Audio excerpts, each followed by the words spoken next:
What's going on, NBA fans, H-Town, Houston Rockets fans all over the world? This is Rockets Daily, brought to you by FanArch, and I am your host, David Delano, recording. Actually, I'm not in H-Town today, actually out here in Baltimore, Maryland. Going to be checking out here for other reasons, but also going to be checking out the Mets and the Orioles on Thursday for what it's worth. I'm also going to be spending some time in D.C., but definitely here to talk to you guys about what's going on in Houston, and I will be back soon. So, this episode, first of all, thank you so much for the comments. We appreciate the comments.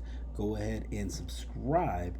That way, you're notified anytime there is a comment dropped, and we're going to be touching on some of those comments. And Summer League roster is out. Rockets tipping off on Friday night against the Los Angeles Clippers. We're going to be going ahead and talking about that. Talked about Dame Lillard yesterday. We talk about him some more. And, with so many buyouts, there's guys, former max contract guys at the Rockets. It's all about where they want to go that are just like Dame, that are available to the Rockets if they want to sign for a lower contract or a veterans minimum. So we're going to go ahead and get into all of those things. Like I said, go ahead and subscribe and comment. Let's go ahead here. And first of all, let's go ahead and talk about this Summer League roster, which I'm excited about particular because as much as it's fun, talking about the off season, and unfortunately the Rockets had a very, very eventful off season so far, obviously getting so much, not just local, but national media attention. So it's been a lot of fun. Good time to be covering the Rockets. Good time to be a Rockets fan. But it's nice to see some basketball being played and have some actual games that we can look at, and some things that we can talk about beyond just actually talking about these players actually playing in new games. And with the summer league, it's going to be a lot of different things to talk about because there's a lot of rookies, 7 undrafted free agents on this Rockets roster. So let's go ahead and actually take a look at the Rockets Summer League roster here. And there's definitely some familiar names on this roster, guys that the Rockets have back that you've seen, even in limited action like Nate Williams, Jermaine Samuels Jr., Fally Dante, who we've talked about, who personally I'm definitely a fan of his game offensively. I would like to see him get some more opportunities. So guys like that, you got Kennedy Chandler, who has seen limited time, about 22 career games with the Memphis Grizzlies. Moses Brown, going to be the most experienced guy on this team. 6 years of NBA experience. He's played with Portland, couple short stints with the Dallas Mavericks, Cleveland Cavaliers, Los Angeles Clippers, and this is a guy that compete with Fally Dante, and you never know, Brown or Dante can really develop into something on this roster, just adding so much to that center depth with Steven Adams, Clint Capella. Obviously Dante and Brown, a lot lower salaries, could give some flexibility, trade wise down the line. You got Jaden Nunn, 3-and-D guy, highly efficient 3-point shooter with Baylor. Great Osborne, played some time with Utah State, most recently with Washington out of England. A guy I don't really expect to make the roster. A little bit of a throwback player, more of a back to the basket forward. Doesn't shoot a whole lot of threes, but very, very skilled offensive player. Does need some work with his defending on the perimeter. You got Chris Ledlam here, who sees St. John's, most recently played with St. John's and Rick Pitino, but he's a Harvard guy. Averaged over 18 points per game at Harvard before transferring over to St. John's. So definitely some guys to look at there. You've got Malik Wilson here as well, who, not really expected to make the roster here, but played 40 games for Houston, just one starting, more of a defensive player, but someone it's nice to see him getting a shot. Cameron Matthews, we've talked about as well, was the first undrafted rookie that the Rockets signed out of Mississippi State. Definitely a defensive energizer, doesn't shoot the ball a whole lot. So it's going to be nice to see what this group of players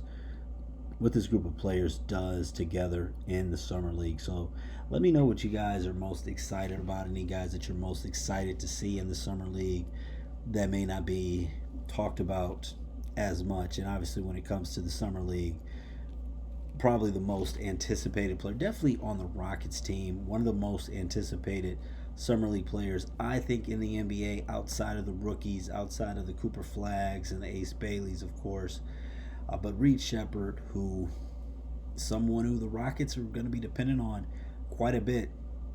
Definitely hoping that he can make a substantial impact on this team sooner than later. But when you look at the future, when you look at perimeter scorers, perimeter distributors, obviously with Jalen Green gone now, with Cam Whitmore gone, there's a lot that's going to be riding on, especially the future of this team going forward, as far as what Reed Sheppard can develop into. And I think that, well, obviously, if you're a Rockets fan and you're a top 3 pick, we're all expecting a lot from Reed Sheppard. Shot over 50% on the college 3 at the University of Kentucky, and didn't get a whole lot of minutes, didn't get a whole lot of substantial minutes.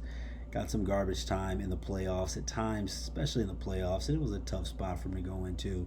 He said mostly in garbage time minutes where he, struggled with his decision making. But summer league, this is a time where what we want to see Reed run the offense and really be one of the more dominant players in the summer league and possibly lead this team to a summer league championship. So Reed Sheppard, definitely going to be excited to see what he does. Obviously, the number 1 player on this roster to watch in the summer league is going to be Reed Sheppard. Now, I got to touch on Bradley Beal here. First of all, I don't really see Bradley Beal ending up in Houston. It sounds like the favorite to land Bradley Beal is going to be the Los Angeles Clippers. A lot of reports are saying it's almost a done deal, buyout agreement with Bradley Beal and the Phoenix Suns. And by the time you're watching this, it may even be official as things are happening so fast. Los Angeles Lakers, they pop up with just about everybody. Milwaukee Bucks also popping up as a potential destination for Beal. With all the things going on in the Eastern Conference, Halliburton out for the season, Boston Celtics roster. Jason Tatum, Boston Celtics making so many different moves. Darius Garland gonna miss some time for the Cleveland Cavaliers. New York Knicks, big shakeup with coaching. The Milwaukee Bucks, they've been there. They've just been running into some bad injury situations. Moved on from Dame, but potential spot for Bradley Beal. But Bradley Beal is going to be able to. He's going to have a lot of different options, and the Houston Rockets could be one of those options. Now, I don't see it happening for a few different reasons. For one, and probably won't know the honest answer, but I think that if Bradley Beal did have some interest, and him and Durant probably already know if there's any way that could work. I think you have to have a real conversation with Kevin Durant and see how he would feel about playing with Bradley Beal. When you see it was such a disaster in Phoenix, I didn't like the fit with Beal going to Phoenix with Devin Booker and Kevin Durant. He's put up big numbers, but he's someone who's definitely been plagued by injuries. It seems like he wants to be a vocal leader on the team. There's been some mixed reviews on his attitude, but going to a place where you're clashing with the coach and where you're losing is going to make anyone, look bad. And obviously his numbers, even on the offensive side, struggled a little bit more than his all-time highs. But Bradley Beal did show some strong defense, underrated defender, did show some strong defensive effort with the Phoenix Suns at times, even though the season was such a disaster. But Dame Lillard or Bradley Beal, just kind of putting it out there. Who would you rather see in Houston? With the culture that the Rockets have with Udoka, gotta wonder if the Rockets would be able to get the best out of Bradley Beal. But just with Kevin Durant on this team and it being such a mess in Phoenix, for the culture wise, do you want to spin the block with Kevin Durant and Bradley Beal? You may want to let Kevin Durant get established before bringing in Beal, but I think that's a conversation you'd have to have with KD. How do you guys feel with Bradley Beal? Sounds like he's probably going to land in either Milwaukee or Los Angeles. I'm guessing Beal's probably going to land in Los Angeles. I wasn't really a fan of how the season played out. And then also here, let's go ahead and talk about some of these comments. And I definitely appreciate the comments and really everything as far as we're just just trying to inform each other, educate each other each day about these different topics. So one comment here that I want to talk about from James Blunt Photography. We were talking about Damian Lillard yesterday, and he said, you don't know all the facts. Dame could take the veteran minimum, $3.5 million, as an exception on the first apron for the next 5 years, as the Bucks are paying him $22 million for the next 5 years not to play. It'll give the Rockets depth. It will give the Rockets depth, and he goes in about basically Dame doesn't have to be the guy in Houston. Would be expected him for the playoffs or next season. No pressure, and I definitely appreciate that comment. Had another comment here from David Williams. He said no to Dame. He's hurt, and we got a follow-up comment there from.